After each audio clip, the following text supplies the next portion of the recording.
kita punya peradaban yang mulia. Aceh tidak seperti hari ini. Saya tetap berani mengatakan, bila mana ada caleg yang mengatakan tidak berani mengatakan untuk perubahan, maka saya tetap berani. Saya mencalonkan diri dan adun-adun saya juga mencalonkan diri demi perubahan. Tetapi yang harus kita pahami, DPRK, DPRA itu punya kapasitas yang terbatas dan akan urangnya bila pun terpilih dan dipercayakan di urang drone akan melakukan sebagaimana tanggungjawabnya DPRA. Maka bila ada caleg, ini pesan keluar daripada ranah saya sebagai DPRK, bila ada caleg yang mengemban janji walaupun tidak dibantah secara langsung, jangan ada dia bantah.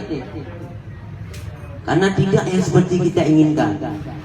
Bila kita berjanji 10, mungkin hanya dapat 1. Paling menyakitkan memang hanya mempong baju. Jadi dengan nilai kesadaran dari pihak caleg, kampanye dengan God, masyarakat menerima dengan God, menyeruh di rupiah 50 rupiah pulang caleg 1 rupiah. Nah berani.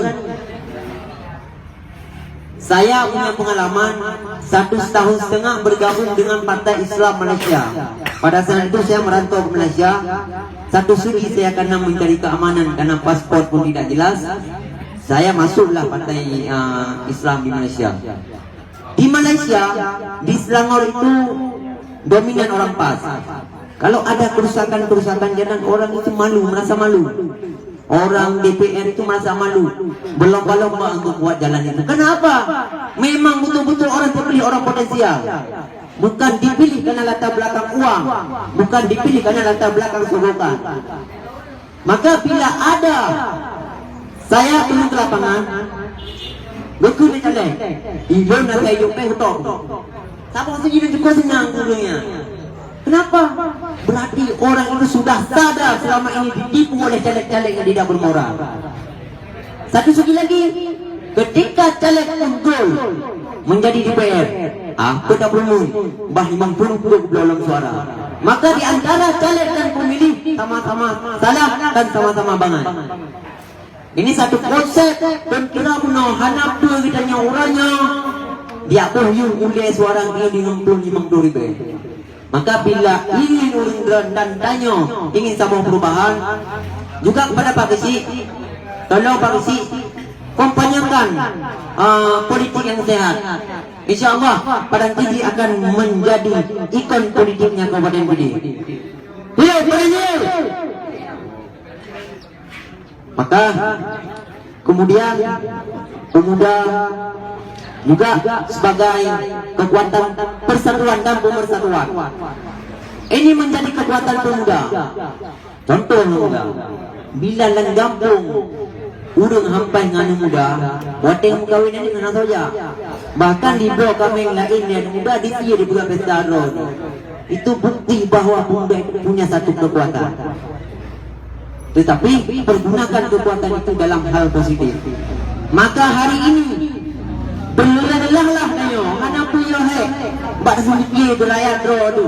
Bak semikir ke ro, semikir un sampai umur ro. Maka mati kita tengok mati dalam keadaan mulia. Maka anak muda, anak perabu cari jalan masing-masing. Mungkin ada yang berdagang, ada yang bertani, ada yang bagian pendidikan, ada yang berpolitik. Kita punya porsi masing-masing.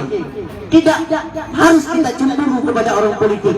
Tidak mesti kita pesimis terhadap politik. Dan tidak mesti kita remehkan orang petani. Maka ini satu unsur yang harus kita pahami. Perbedaan itu wajib untuk mencapai satu keadilan. Kebenaran akan keluar daripada perbedaan. Maka orangnya dengan puluhan pikiran yang berbeda-beda. Islam menganjurkan kita musyawarah. Kita punya syuro. Maka kepada DPRK, DPRA tolong buat rapat-rapat yang memang muslihat di kampung masing-masing.